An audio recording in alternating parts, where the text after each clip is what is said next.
Today, guys, we're going to talk about a topic that I don't think anybody really ever wants to talk about or even imagines they're going to talk about. It's nothing that you could ever expect you would wake up to. And it's something that you wish and you pray you never have to kind of deal with or even imagine. But today, obviously, if you haven't read the news, Diogo Jota has passed away at the age of 28 in a tragic car accident. And honestly, like it's really difficult to kind of wrap your mind around this because I think when we look at footballers at times, we really kind of get wrapped up in the romanticism of it and almost the idolization of these guys because we're football fans and we live and breathe every single second of this sport. I mean, me personally, I run a football channel, and every day I wake up and think to myself, what's going on in football? Let me go online and see the latest story, and let me watch this game and watch this video. And we're really so engulfed in it to the point sometimes that I think the footballers who are really the main characters of this sport almost kind of seem unreal to us. And I mean, like, literally, they don't feel like real people to us, either to a point because we're platforming them as larger than life, untouchable, invincible, or sometimes the point that we vilify them, we dehumanize them. But the point is here, I think we often are guilty of kind of looking at footballers as anything more or less than just human beings. As amazing as they are just like us, human beings made out of flesh and bones. They fall, they get hurt just like us.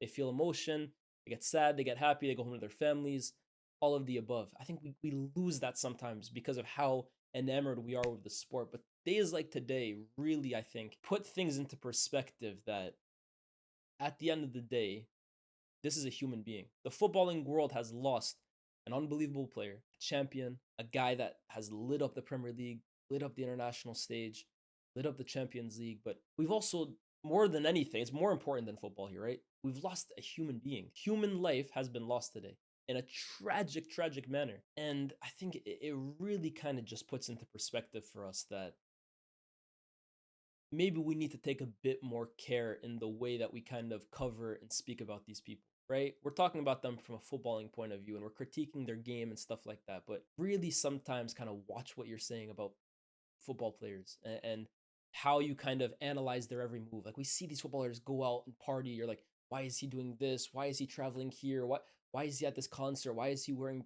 They're just humans. That's why. They're humans with an incredible gift of kicking a ball, but it's a human being. And today, really, like, we've lost a human being above and beyond anything. We've lost a human being. We've lost a 28-year-old. This is a guy a year older than me. But when I look at it that way, I'm like, why would I ever look at him as like, why would I ever not just kind of give him the care, the proper treatment of how we speak about him? 28-year-old man just got married 5 days ago, leaving behind a wife and 3 kids. 5 days ago, he was married. 5 days later, he's gone. Think about the summer that he's had. Won the Premier League, won the Nations League, got married. That's a month and a half, 2 months of just a constant high, probably the highest moment he's ever felt in his life. And within 5 days, that has all kind of just been stripped away. It's all been taken away. That's really like what we should be talking about here. Like, we've lost an unbelievable footballer, but we have lost a human being in such a tragic manner as well too.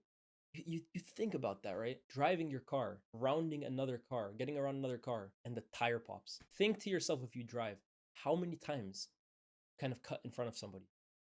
You do it every day. You do it literally every day without even thinking. That in itself is a blessing. We take it for granted, right? Like, of course we're gonna round another car, but that's just something we take. We just expect it to happen. We never expect to round a car and anything to happen, and that's because that's a blessing. But moments like this really kind of ground you and put you in, like, it puts things into perspective that it's a 1 in a million chance that something like that happens, but it could have easily happened to anyone. Easily. We go on flights. I travel all the time, right? My friends travel all the time. We hear about flight. How many flights a day leave a day? And we almost just assume we get on that flight, we land, nothing happened. Easily, that could easily. I think sometimes in life, right, we really kind of get caught up in how rowdy everything is, right? Like, you wake up, you eat breakfast, you go to work, come home, tired, you eat dinner, you spend time with your family, you go to bed, you repeat, you repeat, you repeat, you repeat, you repeat. Sometimes maybe we're just too focused on the final goal, on what you want to get to, on where you want to be, the destination, that I think sometimes we get kind of caught up and forget that that journey that you're on, well, the journey is called life. Let's call it what it is, right? That journey that you're on is meant to kind of be appreciated and remember where you are, right? Appreciate every kind of moment in between the start and the end goal. And I think sometimes with how life gets, you kind of just forget about that. Like I said, you go on a flight, you come back down, you're focused on what's your next destination. Not even thinking that you made it somewhere. Like appreciate that you even got there in the first place. We get so caught up in this life thing, right? That we forget to tell our loved ones we love them.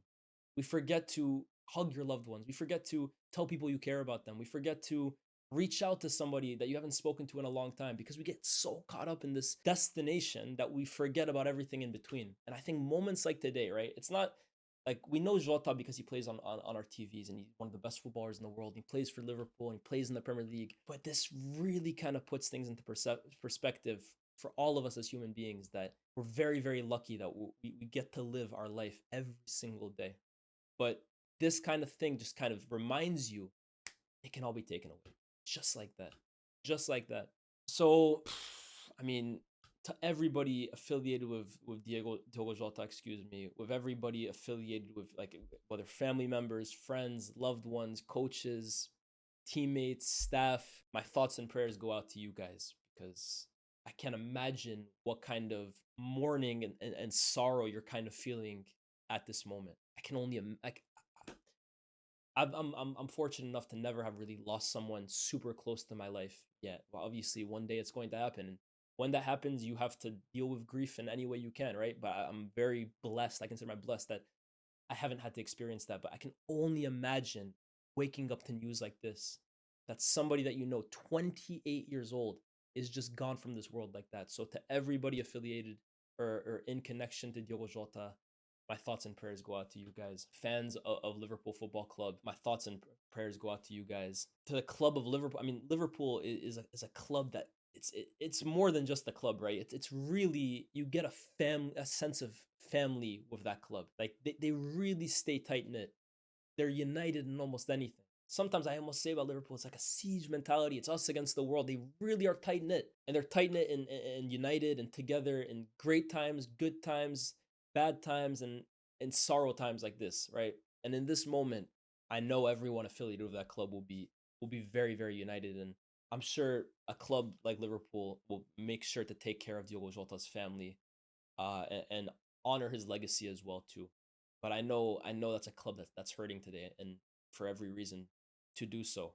But yeah, man, I think a day like today, right? It's really a tragic day, and a day that you never expect is gonna happen. Like when I woke up today to that news, what? How could that happen? Like we look at footballers sometimes, right? And I used to always think this. You don't really hear about athletes in the middle of their career passing away. How many can you think of?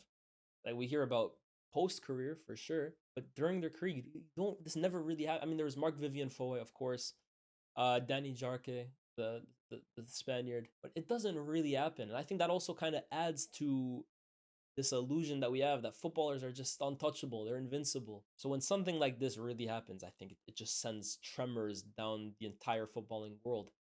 But I think again, it's just a reminder that human life is absolutely precious and to really cherish every single moment in it because just like that, it could all be taken away from you. So power and strength and thoughts and prayers to everybody that holds Diogo Jota very close to them. And yeah, just a reminder to all of us as well too that we're very, very blessed to be able to wake up every single day, breathe air, live life, hug our loved ones. Don't take it for granted.